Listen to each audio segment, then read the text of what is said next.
Welcome to our channel Uma the banking aspirant. ఇక్కడైతే నేను IPPS RRB PO results అయితే release అయ్యాయి కదా. సో నేను స్కోర్ కార్డ్ వచ్చాక చూద్దాం అనుకున్నాను.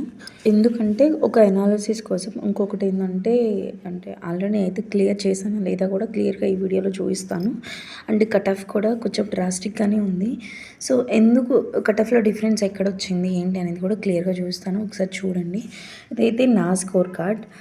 So IBPS RRB PO prelims అయితే నేను సెలెక్ట్ అయ్యాను. సో మెయిన్స్కి అయితే నాకు వచ్చేసరికి 28న ఎగ్జామ్ అయితే ఉంది. అడ్మిట్ కార్డ్ కూడా ఆల్రెడీ రిలీజ్ అయింది. సో మెయిన్ థింగ్ ఏంటంటే నేను స్కోర్ కార్డ్ కోసం ఎందుకు వెయిట్ చేశానని చెప్తాను క్లియర్గా. ఒకసారి ఈ వీడియో చూడండి. ఓవరాల్గా 53.75 వచ్చాయి క్లియర్గా.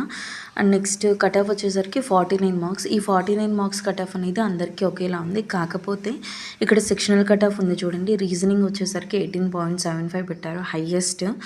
సో ఈ 18.75 అనేది అందరికీ కాదు, ఓసీ కేటగిరీ వాళ్ళకి.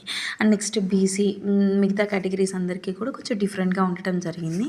నెక్స్ట్ క్వాంటిటేటివ్ యాప్టిట్యూడ్ వచ్చేసరికి మాకు సెక్షనల్ 14.50 పెట్టారు. నాకైతే 24.50.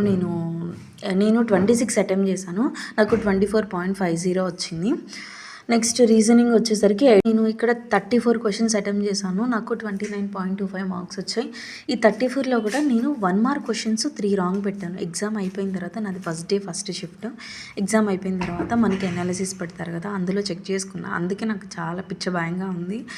అందుకే నేను దాని గురించి అనాలిసిస్ వీడియో కూడా నేను క్లియర్గా చేయలేకపోయాను. 3 క్వశ్చన్స్ రాంగ్ పెట్టాను, అది 1 మార్క్ క్వశ్చన్స్. సో నాకు వచ్చేసరికి 29.25 వచ్చాయండి. సో ఓవరాల్గా 53.75 మార్క్స్. సో కట్ ఆఫ్ వచ్చేసరికి 49 అండి.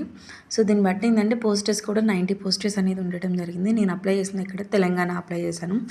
సో ఎక్కువ మందిని కట్ ఆఫ్లో తీయాలి కాబట్టి సో కట్ ఆఫ్స్ అనేది ఇలా పెట్టారు. సో మనకి ప్రిలిమ్స్ ఇలా ఉంటే మెయిన్స్ అనేది ఏ స్టాండర్డ్లో ఉండేదో ఒకసారి మనం అర్థం చేసుకోవచ్చు. దానికి తగ్గట్టు మనం ప్రిపేర్ అవ్వాలి. సెకండ్ థింగ్ వచ్చేసరికి నెగిటివ్ మార్క్స్ అనేది కొంచెం తక్కువగా పెట్టగలిగితే that will be very helpful for us. So ఇదండి. నెక్స్ట్ వీడియోలో నేను మెయిన్స్కి ఎలా ప్రిపేర్ అవుతున్నాను, దేని మీద ఫోకస్ చేస్తున్నాను, నాకు మార్క్స్ ఎలా వస్తున్నాయి, ఇవన్నీ కూడా నేను క్లియర్గా డిస్కస్ చేస్తాను. సో ఎవరైనా కొత్త వాళ్ళు ఉంటే మన ఛానల్ని లైక్ చేసి సబ్స్క్రైబ్ చేసి షేర్ చేయండి. Thank you.